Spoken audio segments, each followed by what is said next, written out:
안녕하세요 여러분, 도케미식입니다.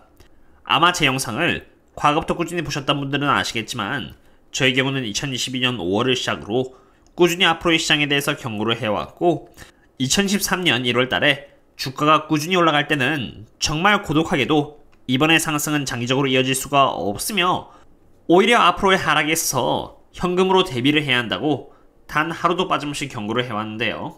S&P 500이 고평가이면 물론 S&P 500의 earning per share는 계속 하락하고 있고 인플레이션의 선행지표들이 쉽게 줄어들지 않고 있었던 상태에서 인플레이션이 머지않아 사라질 것이다 라고 예상을 하고 주가를 올렸다는 것 자체가 조금 잘못된 랠리였다고 봅니다.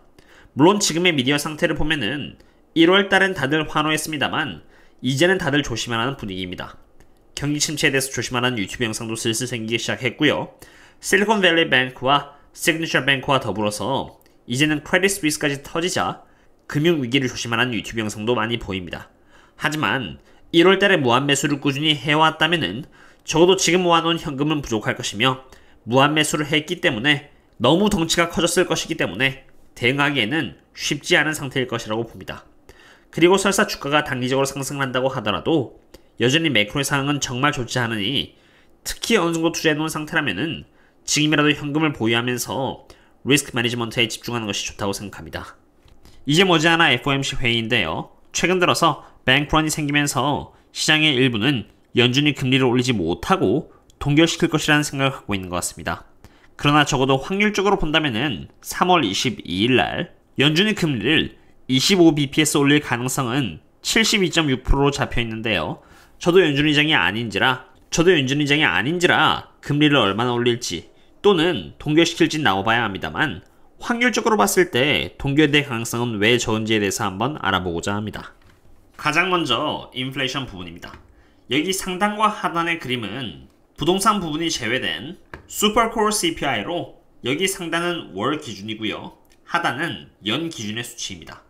부동산을 제외한 슈퍼코어 CPI는 연 기준으로는 이렇게 6.13%로 하락하지 않고 평준화를 그리고 있는데 여전히 과거 대비해서는 턱없이 높은 상태이며 최근 떨어지긴 했지만 사실 얼마 떨어지도 않고 끈질기게 자리를 유지하고 있습니다. 이렇게 자리를 유지해주고 있는 이유는 여기 상단의 5월 기준으로 슈퍼코어 CPI 수치가 오히려 하락하지 않고 올라가고 있기 때문입니다. 단기적으로 빠르게 CPI가 상승을 해주고 있기 때문에 연 기준으로는 이렇게 내려가지 않고 자리를 유지해주고 있는 것이죠. 월 기준으로의 슈퍼코어 CPI가 꾸준히 상향세를 잡으면은 결국 연 기준으로도 올라갈 것이며 이것은 당연히 연준 입장에서는 피해야 하는 상황인 것이죠. 그럼 슈퍼코어 CPI가 아닌 일반 코어 CPI는 어떨까요? 마찬가지입니다. 여기 상단은 연 기준이고 하단은 바로 월 기준인데요. 코어 CPI가 이렇게 하락한 것처럼 보이지만 사실 과거에 비해서 터무니없이 여전히 높은 상태이며 하락폭이 점점 완만해지고 있습니다. 월 기준으로는 0.45%로 오히려 올라가고 있는 상태이죠. 만약 이 상태에서 연준이 금리를 동결시킨다면 월 기준으로의 CPI는 오름세를 이렇게 이어나갈 것이고요. 그렇게 된다면 여기 연 기준으로의 콜 CPI는 오히려 반등할 가능성이 높기 때문에 장기적으로 좋을 게 없는 것입니다. 제가 여러분들께 영상으로 공유드리고 있는 데이터는 절대 공짜가 아닙니다. 투자하는 데 기준이 될 수 있도록 정확한 데이터를 제 시간에 제공하고자 비싼 돈을 주고 공유드리고 있는 데이터들인데요. 이처럼 매일 장이 끝나고 어떤 요인에 따라서 하락했는지 옵션 현황이라던가 연준의 밸런스 상태 혹은 CPI에 대한 예측치 등 많은 매크로 관련 데이터를 제공할 뿐만이 아니라 이렇게 제 매매 내역 혹은 월간 내에서 공유되고 있는 트레이딩 전략의 이메일이나 테슬라가 저렴해졌을 때는 이렇게 저렴해졌다고 인폼을 드립니다. 다른 기업들도 마찬가지겠죠. 매일 영상을 만드는 건 정말 힘들지만 텔레그램에서 제 분석을 나누는 것은 정말 편리하기 때문에 저 또한 시간이 없는지라 편한 쪽으로 기울게 됩니다. 어쨌든 이처럼 저희들과 함께 안전하게 창출하고 싶으시다면 언제든지 이 링크를 통해서 조인하신 뒤 커뮤니티에 남겨져 있는 멤버십 전용글을 통해서 접속해 주시면 되겠습니다. 인플레이션이 매우 끈질김에도 불구하고 시장이 금리 동결의 가능성을 비추기 시작한 것은 당연히 뱅크런 사태의 영향이었습니다. 분명 과거에는 금리 인상 0.25% 혹은 0.5%가 화두였는데 지금은 동결 아니면은 0.25%이기 때문입니다.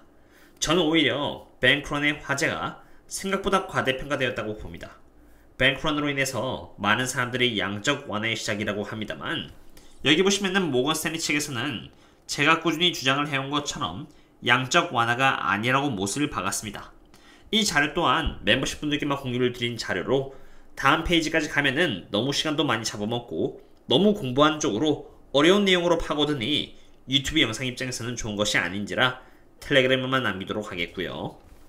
객관적으로 지금 현재 상황을 보여주는 데이터 중 하나인 여기 블룸버그 Corporate High Yield Option Adjusted Spread를 보도록 하겠습니다.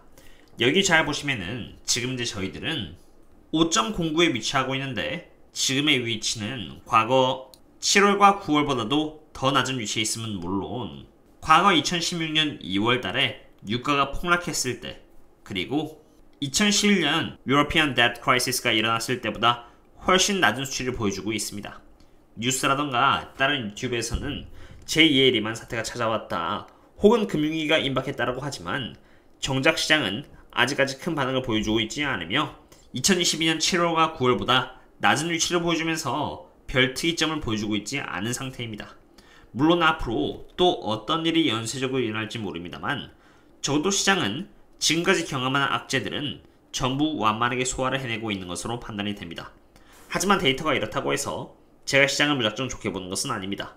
제가 말씀드리고 싶은 것은 뱅크런에 대한 이슈가 생각보다 과대평가되었으며 이 데이터가 제시한 대로라면은 연준 또한 유럽 ECB와 마찬가지로 지금 현재 뱅크런의 사태와 인플레이션을 별개로 바라보고 인플레이션을 대상으로 싸우는데 전념할 것이라는 것을 의미하며 바로 그 이유에서 금리 인상 동결의 가능성은 낮지 않나라고 생각해 봅니다. 이것에 대한 의미 또한 영상에서 설명하자면은 깊게 들어가야 하므로 내용에 대해선 텔레그램에서 알기 쉽게 남겨놓았습니다. 공부를 하면서 조심스럽게 투자를 이어나가고 싶으시다면은 정말 아깝지 않을 정도로 많은 자료가 저희 도키하미 주식 텔레그램 아카이브에 남겨져 있기 때문에 투자에 좋은 참고가 되리라 봅니다. 뜻하지 않은 변수로 인해서 인플레이션 이슈가 조금 가려졌는데 제가 봤을 땐 여전히 심각한 문제는 뱅크런보다는 인플레이션이라고 생각이 되고요. 그런 만큼 앞으로 현금을 모아나가는 게 더 중요하다고 말씀을 드리면서 이번 분석 영상을 마치도록 하겠습니다. 다들 조심히 투자했으면 좋겠고요. 그럼 다음에 또 다른 분석 함께 찾도록 하겠습니다. 그럼 다음에 또 만나요. See you later.